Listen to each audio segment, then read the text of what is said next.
Welcome back. Welcome back. This week, a leading think tank, Chatham House, warned that Iraq was facing the distinct possibility of collapse and fragmentation if there's not a radical change in strategy. No longer, they said, is there just one civil war in Iraq, but many, and the government has become powerless in much of the country.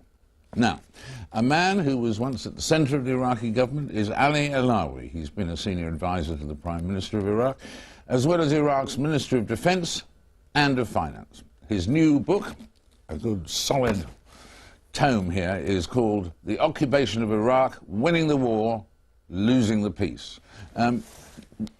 Your analysis is somewhat similar to the state of Iraq, to that given by Chatham House, isn't it? You said a year to go to the bottom point? I mean, I think so. The report from Chatham House, was written quite recently, and this book, was based on the events of the last 4 years, but it drove me really to the same conclusion that they reached, in the sense that if there isn't a radical shift in policy, especially in the United States, you're unlikely to have the kind of acceptable outcome in Iraq, and it will not necessarily lead to a failed state, but it will lead to a state or a government that's unable to exercise its authority over the entirety of the land of Iraq. And that's happening at the moment, they say. It's happening at the moment, yes. I mean, the government's threat really doesn't extend very far. Most of the security is provided by the United States through the MNF, the multinational force.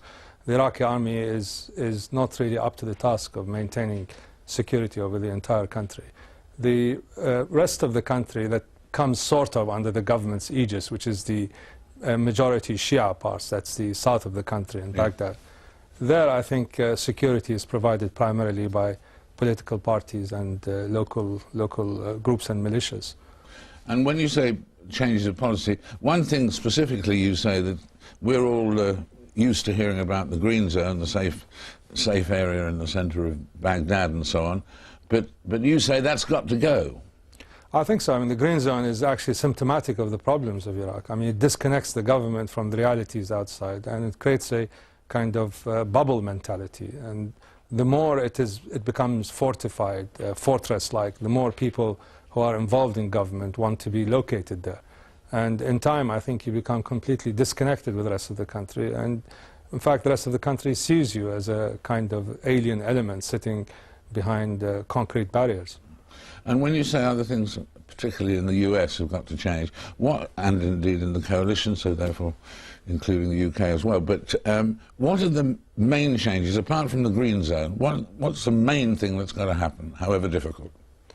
Well, I mean, the United States really has not changed the fundamental aspects of its policy since the beginning of the war, and that is to try to push for a military solution by either strengthening the central government and giving it a kind of national unity gloss, and at the same time trying to use the multinational force to impose the authority or the writ of the Americans and of the government on the rest of Iraq. But that has patently failed for a variety of reasons. I mean, Iraq has become far more fragmented. Now there are a large number of countervailing forces around the country, militias and other groups, and of course the insurgency and Al-Qaeda. The military aspect of it cannot be resolved unless you perhaps double or even triple the forces there, which is outside of the realm of the possible given the state of American domestic politics. How much of a democracy is Iraq at the moment? I think we have the forms of democracy in the sense that we have elections and we have a constitution that was ratified by a referendum. It is an incomplete democracy. The contents are not there. The spirit of democracy is not there. The forms of democracy are there, and political parties, which are sort of the expression of democratic politics, function.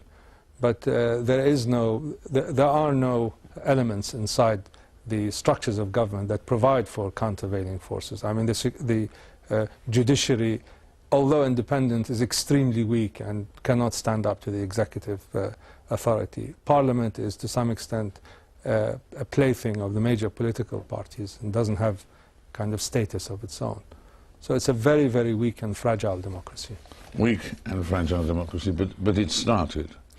It started, and I think, and it is unlikely to be reversed, which is one of the few positive effects of this war, is that it has Iraq, which used to be run as an authoritarian entity, various degrees of dictatorship, leading to the tyranny of the last 20 years of Saddam and the Ba'ath Party. That form of government, I think, has been overthrown permanently. What's going to replace it, whether chaos or dismemberment or the beginnings of a functioning democracy, is the issue. But at least I don't think we'll go back to the kind of authoritarian dictatorial rule that we had in the past. And you said that in the book, you said that there's a human resources deficit in Iraq at the moment. They need people like you, don't they? Are you going to go back? Yes, I mean, I'll go back. I mean, I live outside the green zone, so my own personal security is more compromised, as it were, if I were to live inside the green zone. I had about 150 people who acted as my guards and bodyguards while I was a minister. Now I only have about 8. So living outside of the green zone with a very limited security detail is not really a recipe for long-term survival in Baghdad these days. So I have to be very cautious. But I intend to go back, yes, in the near future. Well, thank you very much for being with us. Thank you very much. Good luck with the book. Thank you. Thank you for being here. Thank you. And now, we're told that we should learn the lessons of history. We were always told that. But can anyone or anything prepare us for the rare but seismic events which sometimes mark the history of mankind? Could anyone have predicted 9/11, for example, the Asian tsunami, or the outbreak of the First World War? The essayist and professor of statistics, Nassim Nicholas Taleb, believes these events will always take us by surprise, and that historians and philosophers concoct explanations after the events to make it look as though they were in fact predictable. Mr. Taleb is joining us now from New York. There he is. And hi there. And with me here in the studio is Constantine Sandys, lecturer in philosophy at Oxford Brookes University here in the UK. Hi. Welcome. Coming quickly, first of all, to the two basic things. Randomness, which is at the heart of your first book and is continued in a sense in your second book, and the black swan. Can you, just for our viewers, explain those two in a couple of paragraphs before we go on? The black swan, what I call the black swan, is an event that's an exception. Just like for a long time we thought that all swans were white, and then of course after the discovery of Australia we figured out that, hey, all swans were not all white, that there was that exception, that bird. But what I call a black swan is an event that has 3 properties. Number one, it's completely unexpected, and just like the black swan, you had no reasons to believe that it couldn't take place. No rational reasons. The second one, it carries massive consequences. And the third one, which is the most vicious, is that before the fact, it's unpredictable. After the fact, we figure out theories and so on to explain its occurrence and to show that there was causality, that we understood what was going on, but effectively we couldn't predict it. So to me, these black swan dominate the world, and not just historical events, it's linked. Economic events, technologies, the internet, the laser, the computer, Google, September 11, the first war. These events were effectively unpredicted, of course. After the fact, you may find some exceptions, someone who in the shower predicted something similar, but effectively, if you take cohorts of people at the time, you'll realize that they were not predicted. But just to take an example, say the Second World War, I mean, yes. Winston Churchill had been predicting that for 5 years. It wasn't a sudden, unpredictable event. It was totally measured. There was world debate on it. After the fact, if you look at history, you will find the documents, the selection of documents, everything makes events look a lot more linear, a lot more have a lot more causal chains, causal links. But when you're actually standing, in Germany in the 30s, it's very hard to see what was going to happen. What do you think about that, Constantine? One thing I was trying to understand from your book is how random these events are meant to be. I mean, normally when we talk of random events, we mean things that are unplanned or they don't have intentions behind them and so on. And it seemed weird to me to have events that include human actions to say that they're random, as in there was no intention behind them or plan behind them, whether it's 9/11 or the First or the Second World War. So I wasn't sure if I'd quite grasped your concept of random. As a scientist, the way we define randomness, and it's quite critical, there's no such thing as pure randomness. What is random to me is what I cannot predict. So if I see a pregnant lady walking down the street, the sex of her child is a random variable for me, but not to her doctor.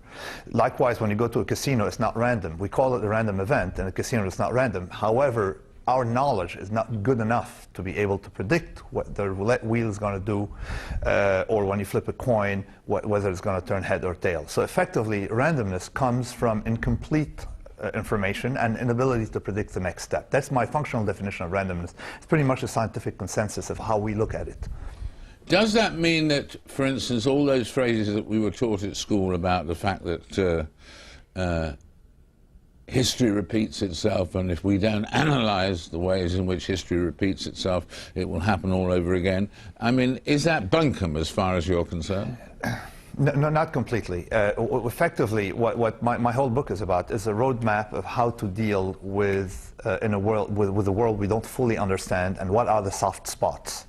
Effectively, we can learn something from history. We just cannot blindly look at history as something that delivers, as a machine that delivers to us all its answers. You have to be skeptical about how you learn from history or what you can learn from history. So in my book, I have a catalog of where my whole idea is not to be a sucker, because, you know, not to be fooled by historical events, not to be fooled into believing that we can predict more than we can. Constantine. I must say, I really like the stuff about predictability in your book. What I wasn't sure about was that you seem to think there was a kind of symmetry between unpredictability and inexplicability after the event. And I wasn't quite sure how that came about. So you might think, well, we can't predict things, and maybe even after the event, we can't, maybe it is wrong to think that we could have predicted them before. But that's not necessarily to say that we can't explain now why these things occurred. For me, there's a very simple metric to test our current understanding of events, is if we can really gauge the proper share of causes and consequences, is effectively if we can predict what's going to happen tomorrow. To me, what I said, the proof of the pudding is in the eating, and the proof of knowledge is in how it explains what happens outside it's the sample in which it was derived. In other words, if you understand economic life today, you should be able to tell me what's going to happen tomorrow. If you can't, then you have to accept that we don't quite understand. Thank you both very much indeed. Oh, by the way, Nassim, could you predict for us the name of the next president of the United States? That my whole book is about how to live in a world in which we really can't predict these things. But someone had been joking and told me, well, it's going to be the black swan. Perfect. Thank you both very much indeed. Thank you very much. Thank you for joining us. Join me in a moment when I'll be joined by actor, Hollywood star, writer Gene Wilder, and by musician Hugh Masekela. We've got rhythm for you, all after the news.